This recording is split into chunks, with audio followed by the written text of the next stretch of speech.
Well, today we're doing some varnishing. Old friend of mine and I. Well, he laid it all on there. I did all the prep work. And it's looking pretty good. I think we got 8 or 9 coats here on this capboard toe rail, aka the gunnel. And I think I'm going to pop off these lids of these hatches and start cutting all those plugs. I'll probably do that inside so I don't get sawdust in our new varnish out here. Super disappointed to hear about the whole Lori Love extradition thing. That's such horse shit. Anyway, I'm gonna get to work on cutting these plugs with my fine tool, I guess. It's coming along. I thought this was gonna look a little worse than it does, so I'm kind of happy with that. You know, it's always tough to tell which direction the grain is running in these little plugs. It's nice to twist the plugs so the grain runs the same way, but sometimes the way the plugs are cut, it's tough to see which direction the grain is running. Here you can see where I glued back in those little chips that came out. So with some planing and sanding, those will look a lot nicer, I think. And you know, for any of these little gaps that are around any of the plugs, like these little nicks and stuff, or like some of this stuff, I'll probably go over that with some epoxy and wood filler after we get a coat of varnish on here, I think. Because, you know, once you have a coat of varnish on there, it makes cleanup of excess epoxy a whole lot easier.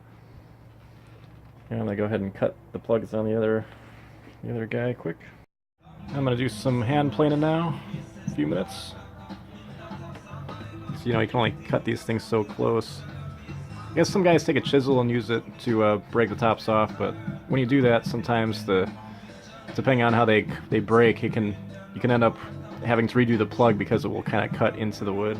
I don't know if that makes sense or not, but anyway, time for some hand planing. You know, I was thinking they should have, you know, that show Hoarders? Well, they should have guys like Bill Gates on there, since they're hoarding the damn wealth of the earth.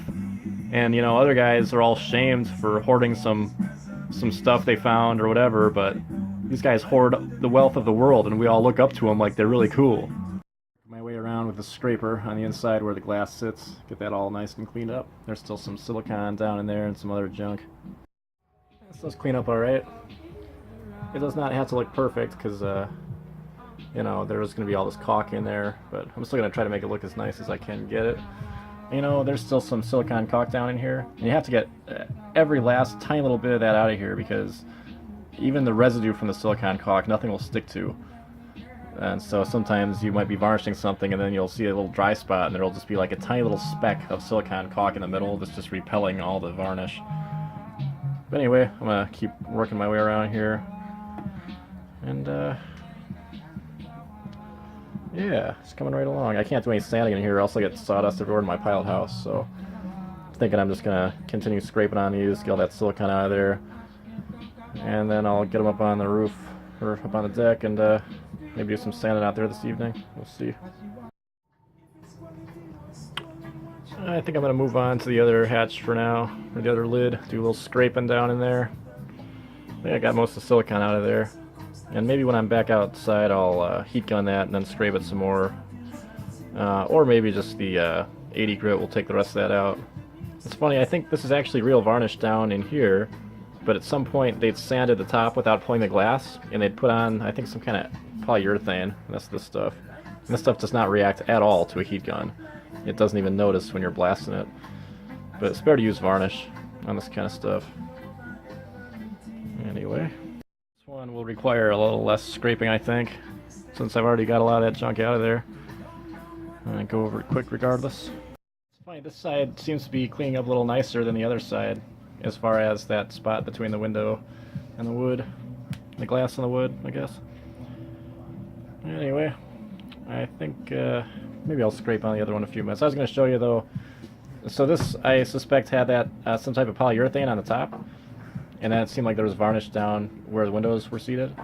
And I was going to point out there is varnish on the other side too. You know, this is all, well, I'm not going to say it's original varnish, but it's definitely predates the stripping and polyurethaning they did up on the lid, on the top of the lid. Anyway, the other lid by comparison. And even though I did a whole bunch of scraping, you can see that it's just not nearly as clean as the other one looks. I think that's about as good as I'm going to do, at least for right now. I think I gotta grab something to eat here in a minute. Guys, Yeah, no, this stuff is awesome. A little pita, maybe with a little hummus. Oh, really good. And we'll check out the seaplane quick, just for good measure.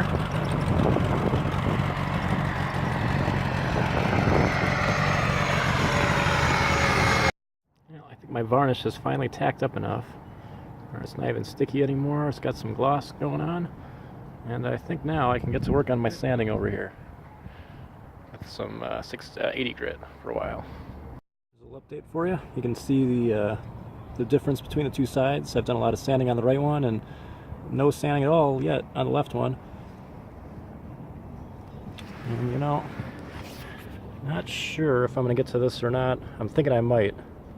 It might be worth just hitting it with some 80 and seeing what I can do. Same with those, with these guys, so that it all matches together. But for the time being, I'm going to keep working on this, I think. This other side, starboard side.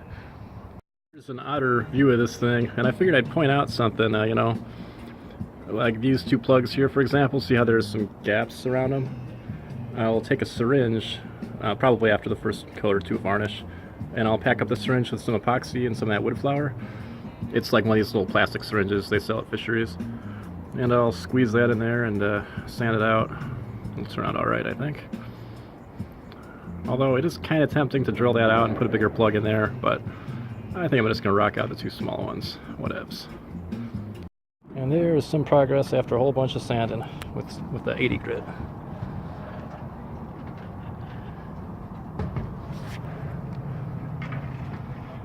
I don't think I'll be getting to this box today. Hopefully I get these things sanded up, these two lids, so we can throw some varnish on them tomorrow. That's the plan. If I can get them sanded up enough, you get the idea. Well, here's the last pick of this thing for the day. Getting dark out here and I'm just about out of energy anyway. Guess didn't get to the actual box these things mount on, but maybe tomorrow I'll just focus on these two, since everything else is pretty dark. Then at least it'll all match. That is, of course, once I get these things sanded out. Definitely want to do some varnishing tomorrow, so I guess we'll see what happens. Anyway, I'm going to wrap this thing up, put it on YouTube. I'm going to make some sauce of my traditional, using jarred tomatoes or whatever, because I'm too tired to do the full-blown sauce. Not enough time today. I'll catch you guys later.